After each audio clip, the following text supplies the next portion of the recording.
Don't buy the wrong MacBook like me. This is the M1 MacBook Air, and this isn't the wrong laptop that I bought. It's actually the M2 Max MacBook Pro 16-inch. At the time when I bought it, it wasn't really the wrong decision. It's just I wasn't accounting for how things would change over a course of a year. Now, the initial reason I went with the MacBook Pro 16-inch was because I knew that there was sort of a deficit when it comes to editing 4K footage on this, and now 6.2K or 6K footage.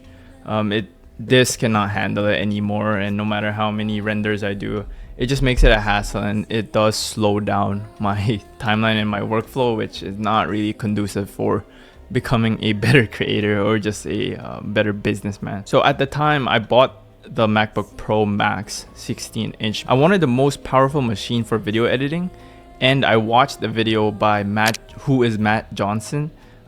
Big fan of his channel, and it was this video editing guides that I always watch when I'm looking to purchase a laptop, and we'll discuss about what's next for me in a bit, why that MacBook Pro felt like the right choice at that time. One thing I was also considering at that time was that I was traveling to Asia, so having the screen real estate was extremely important for me. However, that would also become the downside.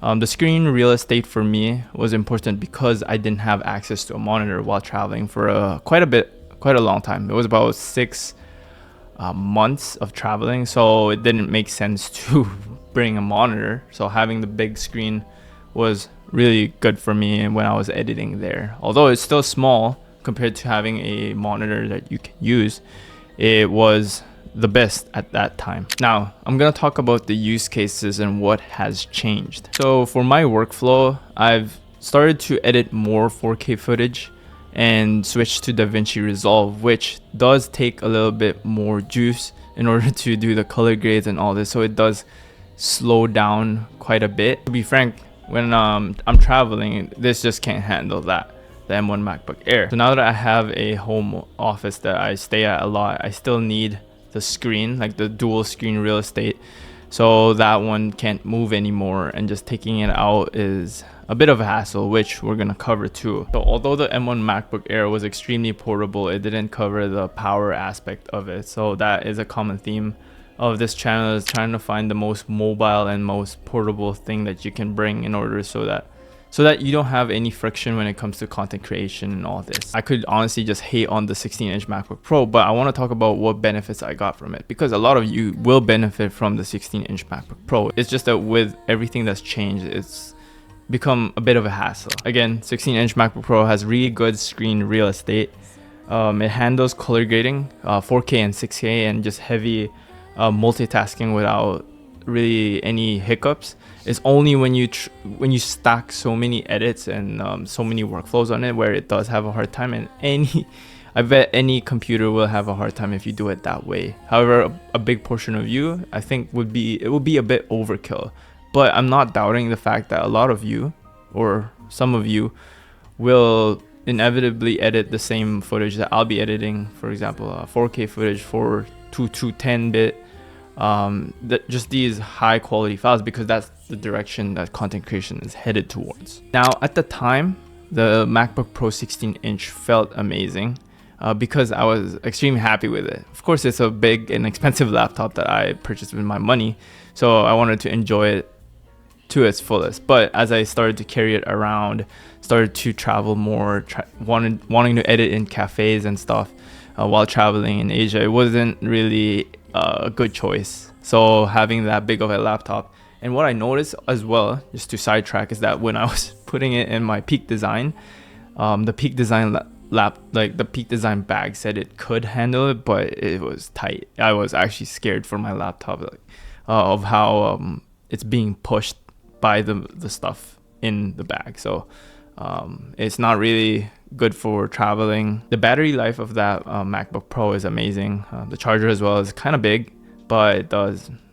solve the power issues, and just an amazing laptop too. Now, the reason why I think videos like this are important is because you get to hear stories from actual creators who are coming or who are going through this, trying to grow on YouTube and trying to just make this career, and you see like stories like this about people telling you like, oh, it's either really good or really bad. But if you're not hearing it from someone like me, then maybe you're not really decided yet. But just imagine this: one of the most stressful things is having to take that laptop out, especially when you go through airports if you're traveling a lot. So you're gonna start to realize how much of a hassle having that big of a laptop is, even though it's very powerful. So what I'm feeling right now is that, oh, it's just a hassle to bring, so I'm not gonna edit, and that kind of takes away from productivity when you could be editing.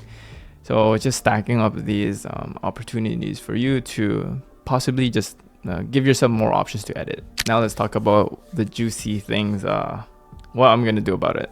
As you guys know, this past November, Apple released the M4 chip MacBook Pro line, and as a lot of you have heard, the M4 MacBook Pro base model is extremely impressive, and I have no doubts that it's gonna be the upgrade from this. So from my M1 MacBook Air to the M4 base MacBook Pro. So the reason why I'm doing that sort of upgrade is because I wanted to just preserve this for at home, because this isn't powerful enough to do that, and I'll just use it as a browser sort of laptop around here. And that's going to be a video on its own, the unboxing of it, the review, and how I'm setting up that M4 base MacBook Pro. I'm just trying to see a few deals here and there, whether or not it's best to buy it now or wait for it a few months, maybe get the certified refurbish, because if you can save money on a tech purchase, it's still a good thing to do. It's not everything's like has to be a write-off or whatever, but if I can save money on buying the M4 base MacBook Pro, then it will be amazing. But the reasoning for that as well is because later on in the year I'm going to be traveling quite a bit. So with a lot of travels, I think it's still a good option to have my laptop with me so that I can, work while traveling, because in this sort of career and this sort of endeavor, it's really 24/7 sort of work, so you can't really be sleeping too much. Another reason as to why the M4 14-inch MacBook Pro is the choice for me, the screen size for it is just right. 14 inches. It's not too big, it's not too it's not a hassle to bring, and it's just bigger than this by an inch, so it's gonna be a not so big change. So honestly just a big expensive lesson learned is that power isn't everything. Most likely you have to really balance whether or not mobility and just like portability is an option or a factor that might be better for you. If you are always on the go like a freelancer, then I think it's a better option to get the 14-inch MacBook Pro versus the 16-inch. Now my advice for you is to decide where your career path is headed, what kind of content creator you are, if you're a freelancer, if you're just a pure content creator, and just try to account for the next 2 to 3 years, rather than what I did was on the moment of what I was doing rather than what I would be doing in the future. So try to be very mindful of that. Now, if you guys are interested in more tech videos, click on here and I'll see you guys there.